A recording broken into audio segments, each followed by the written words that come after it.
नमस्कार साथियों, स्वागत है आपका सामाजिक विज्ञान कक्षा 6 से कक्षा 12 के अंतर्गत महत्वपूर्ण प्रश्नों में।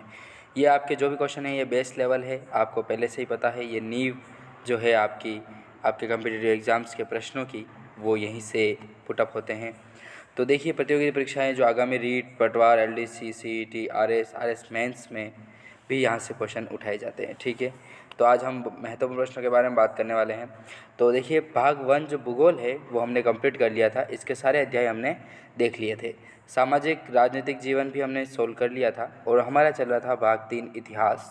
ठीक है, इतिहास के बारे में बात कर रहे थे। तो 16 अध्याय हमने सोल्व किया था। हमारा अतीत, यहाँ से बहुत ही महत्वपूर्ण प्रश्न हमने सोल्व कर लिए हैं।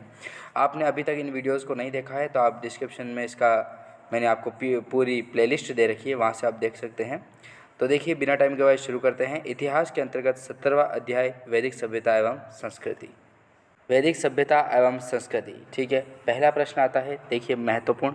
वेदों के लिखे जाने के आधार पर वैदिक काल को कितने भागों में बांटा गया है। देखिए, वेदों के लिखे जाने के आधार पर वैदिक काल को कितने भागों में बांटा गया है, तो वो बांटा गया है 2 भागों में। ठीक है, जिसमें से आता है पूर्व वैदिक काल और दूसरा आता है उत्तर वैदिक काल। ठीक है, एक तो पूर्व वैदिक काल और दूसरा है उत्तर वैदिक काल। ये 2 भाग आपको महत्वपूर्ण है, बहुत ही कंठस्थ याद रखिएगा। दूसरा प्रश्न आता है कि वेदों की संख्या कितनी है, तो वेद 4 हैं। सबसे प्राचीन वेद कौन सा है, तो ऋग्वेद है। देखिए, सबसे प्राचीन वेद ऋग्वेद है। ठीक है, यज्ञों में प्रयुक्त होने वाले मंत्र किस वेद से मिलते हैं, तो यज्ञों में जो प्रयुक्त मंत्र शक्ति है वो यजुर्वेद में हमको मंत्र लिखे हुए मिलते हैं। देवताओं की पूजा के सभी मंत्र किस वेद में मिलते हैं, तो वो मिलते हैं सामवेद में।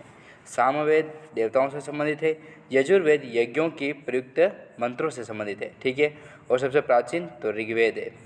भारतीय संगीत का उद्भव किस वेद से हुआ है। अब देखिए, जो संगीत है वो सामवेद का ही भाग है। संगीत जो है वो उद्भव सामवेद से है और देवताओं की पूजा भी सामवेद में उल्लेखित है। चिकित्सा विधि का ज्ञान किस वेद से मिलता है, तो अथर्ववेद जो है, वहाँ से हमें जड़ी बूटियों का ज्ञान होता है, चिकित्सा पूरे विभागों का ज्ञान होता है। तो चिकित्सा विधि जो है वो अथर्ववेद से संबंधित है। वेद के कितने भाग हैं, तो वेद के 4 भाग हैं। पहला आता है संहिता, दूसरा है ब्राह्मण, तीसरा है अरण्य, चौथा है उपनिषद। तो बहुत इंपॉर्टेंट है, वेद के कितने भाग हैं, तो 4 भाग है, संहिता, ब्राह्मण, अरण्य, उपनिषद। जीवन में जन्म से मृत्यु तक कितने संस्कारों का उल्लेख वेदों में मिलता है, तो 16 उल्लेख जो हैं वो वेदों में उल्लेखित है। 16 जन्म से मृत्यु तक के संस्कार। ठीक है, नेक्स्ट महत्वपूर्ण प्रश्नों की बात करते हैं। वैदिक संस्कृति में मानव जीवन को कितने आश्रमों में बांटा गया है, तो 4 आश्रमों में बांटा गया है। पहला है ब्रह्मचर्य, दूसरा है गृहस्थ, तीसरा है वानप्रस्थ और चौथा है संन्यास। ठीक है, वैदिक संस्कृति में मानव जो जीवन है उसको 4 भागों में बांटा गया, ब्रह्मचर्य, गृहस्थ, वानप्रस्थ और संन्यास। चौथा 11 प्रश्न आता है, वर्ण व्यवस्था का आधार क्या था, तो वर्ण व्यवस्था जो थी वो कर्म के आधार पर, जो काम करते थे उसके आधार पर वर्ण व्यवस्था बना दी गई थी पहले। ठीक है, कोई गलत तरीका नहीं था। वर्ण व्यवस्था का आधार कर्म थे। कार्यों के राजनीतिक जीवन का मूल आधार किसे माना गया था, तो आर्यों का जो राजनीतिक जीवन का मूल आधार है वो कुटुंब को माना गया था।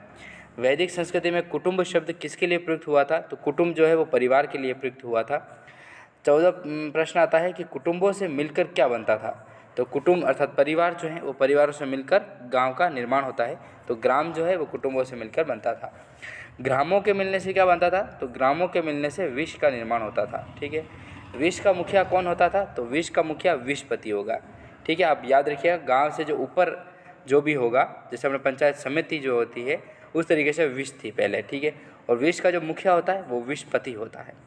विष के समूह से किसका निर्माण होता था, तो जन का निर्माण होता था। देखिए, बहुत इंपॉर्टेंट है, जो विषपति होते थे, जो विषपति जो होते थे वो विष संभालते थे, और विष के जो समूह होते थे उनका जो निर्माण है वो जन कहलाता था। ठीक है, जन का शासक क्या कहलाता था, तो जन का जो शासक था वो राजन या जनपति कहलाता था। राजन या जनपति कहलाता था जन का शासक।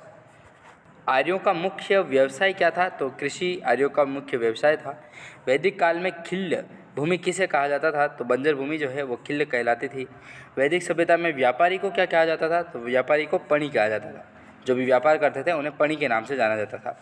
ऋग्वेद में किस सिक्के के बारे में पता चलता है, तो निष्क जो सिक्का है वो ऋग्वेद से प्राप्त होता है सिक्का, इसकी जानकारी। वैदिक सभ्यता में व्यापार की कौन सी पद्धति प्रचलन में थी? तो वो थी वस्तु विनिमय। पहले वस्तु विनिमय ही होते थे सारे, एक चीज़ लो दूसरी चीज़ उसके बदले में हिस्सा। ऋग्वैदिक कालीन नदियाँ, देखिए बहुत इंपॉर्टेंट है। ऋग्वैदिक जो कालीन नदियाँ हैं उनमें देखिए तत्कालीन नाम और उनका वर्तमान नाम, ठीक है, तब क्या नाम था और आज क्या नाम है। तो देखिए तत्कालीन नाम में देखिए ऋग्वैदिक कालीन नदियाँ बारे में बात कर रहे हैं हम। कुंभा, जिसका आज वर्तमान नाम है काबुल, कुर्मदा, कोल्लम, गोमती, गोमल, सुवस्तु, स्वास्थ्य, ये जो हैं ये ऋग्वैदिक कालीन नदियाँ हैं। इसके बारे में और भी नदियाँ हैं उनके बारे में बात करते हैं। देखिए सिंधु जो है वो सिंध थी, वितस्ता जिसे झेलम कहते हैं, विपाशा व्यास के नाम से जानी जाती है, परिष्णी रावी के नाम से जानी जाती है, अश्किनी चिनाब है, चतुद्री सतलज नदी है, द्वती सरस्वती नदी है। तो ये देखिए बहुत इंपॉर्टेंट था ये अपना टॉपिक। तो नेक्स्ट टॉपिक आएगा महाजनपदकालीन भारत एवं मगध साम्राज्य, ठीक है, यहाँ से बहुत ही महत्वपूर्ण प्रश्न बनेंगे। तो वीडियो बहुत लंबा हो जाएगा इसलिए मैं आपको शॉर्ट तरीके से पढ़ा दूंगा। तो आप मिलते हैं नेक्स्ट वीडियो में दोस्तों, तब तक के लिए जय हिंद जय भारत।